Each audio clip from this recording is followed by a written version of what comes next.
ഞാനിപ്പോൾ ഉള്ളത് ഡാർജിലിങ്ങിൽ ഒരു ചെറിയൊരു വില്ലേജിലാണ് കേട്ടോ. ഈ വില്ലേജിൽ വന്നപ്പോൾ ഇവിടെ ഒരു പള്ളി ഉണ്ടായിരുന്നു. ഇവിടെ നമ്മൾ നിസ്കാരമൊക്കെ കഴിഞ്ഞിട്ട് നമ്മൾ ഇവിടെ ഉള്ളൊരു ലോക്കൽ നമ്മൾ അവരെ വീട്ടിൽ കൊണ്ടുപോയിട്ടാണ്.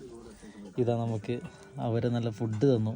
നല്ല സാധാ ചോറുണ്ട്, നല്ല ബീഫ് കറി ഉണ്ട്. ഇതാ ഇവരാണ് ആള്. ഇവർ വീട്ടിലേക്ക് ആദ്യമായിട്ടാണ് കേരളക്കാർ ഇൻവൈറ്റ് ചെയ്യുന്നത്. കുറേ പേര് ഒരാളെ വീട്ടിലേക്ക് വരാറുണ്ട് എന്നാണ് പറഞ്ഞത്. പള്ളിയിലേക്ക് വന്നു കഴിഞ്ഞാൽ ഒരു അമേരിക്കക്കാരനൊക്കെ വന്നിരുന്നു എന്നാണ് പറഞ്ഞത്. അപ്പോൾ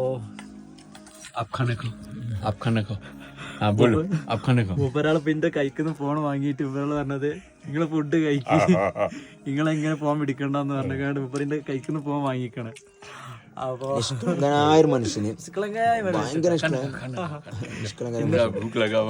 എന്നോട് പറയുന്നത് എന്താ വെച്ചാല് കഴിച്ചോളൂ. നീ കഴിക്ക്, ഇങ്ങനെ പിടിച്ച് ഫോൺ. ഞങ്ങൾക്ക് റൂമും കാര്യങ്ങളൊക്കെ സെറ്റ് ആക്കി തന്നു. മാഷാ അല്ലാ, നല്ല മനുഷ്യൻ. എന്നോട് കണ്ടതാണ് ഈ ഫുഡ് കഴിക്കും, ഈ ഇങ്ങനെ പിടിച്ച് നിൽക്കല്ലേ, ഈ ഫുഡ് കഴിക്കുന്ന പറയുന്നത്. ഓക്കെ എന്നാ ബൈ. ഇന്നത്തെ ദിവസം അൽഹംദുലില്ലാ അല്ലേ.